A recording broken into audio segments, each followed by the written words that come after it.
माननीय अध्यक्ष, आदरणीय व्यासपीठ, वंदनीय गुरुजन वर्ग आणि येथे जमलेल्या देशभक्तांनो, सर्वांना प्रथम नमस्कार करते. आज सर्व भारतीयांसाठी आनंदाचा, अभिमानाचा, उत्साहाचा आणि गर्वाचा दिवस आहे.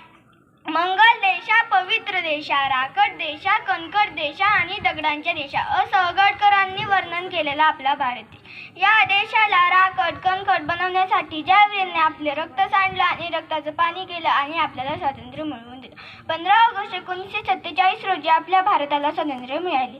आज 78व्या स्वातंत्र्य दिनाच्या मी जान्हवी तुम्हा सर्वांना शुभेच्छा देते.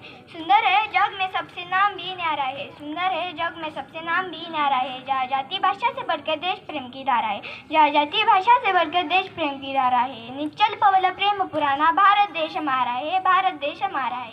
स्वातंत्र्य प्राप्तीनंतर भारत देशाने अनेक क्षेत्रात प्रगती केली.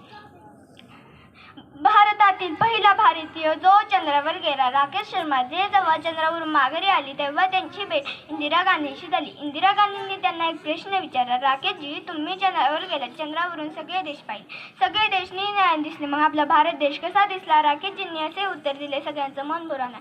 ते बोलले, सारे जहां सच्चा हिंदू सीता हमारा. अरे आहे ताई, सारे जहां सच्चा हिंदू सीता हमारा. अरे एखादं उदाहरण घ्या, साधं कोरं पान असेल ते जोपर्यंत सुंदर दिसत नाही, जोपर्यंत एका कलाकाराने रंगून चित्र काढत नाही, मग आपला भारत देश तर वीरांच्या रक्ताने रंगला होता. आज सलाम आहे त्या वीरांना ज्यांच्यामुळे आज हा दिवस पाहिला. ती आई आहे भाग्यशाली जिच्या पोटी जन्मलेल्या वीरांमुळे हा देश अखंड राहिला, हा देश अखंड राहिला. जाता जाता एवढंच म्हणते की स्वातंत्र्य दिन हा फक्त सण नाही, तर आपल्या देशाचा महानतेचा आणि आपल्या जबाबदारीचं स्मरण करून देणारा दिवस आहे. या दिवशी आपण आपल्या स्वातंत्र्य सैनिकांना वंदन करूया आणि त्याच्या आदेशाचे पालन करण्याचा प्रयत्न करूया. या पवित्र दिवशी राष्ट्रध्वजाला वंदन करूया आणि राष्ट्राच्या कल्याणासाठी संकल्प करूया. जय हिंद, जय महाराष्ट्र, भारत माता की जय.